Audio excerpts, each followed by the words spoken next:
The following video is a HAAS TL-3 CNC lathe. This unit is new 2011. Chris is going to run a brief video demonstration for you today. All right, let's go ahead and run our axis, run our Z, turn it in.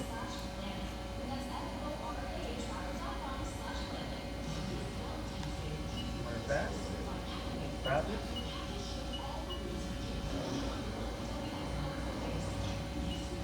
Turn X out, back in. Grab it.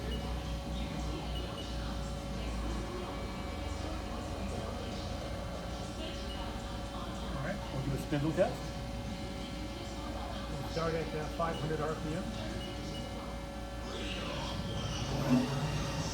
500. 1,000.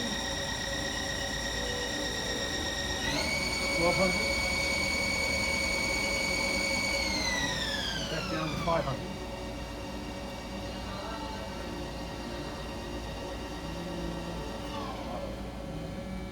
Again, the preceding video is a HAAS CNC lathe. It's a model TL-3, new 2011.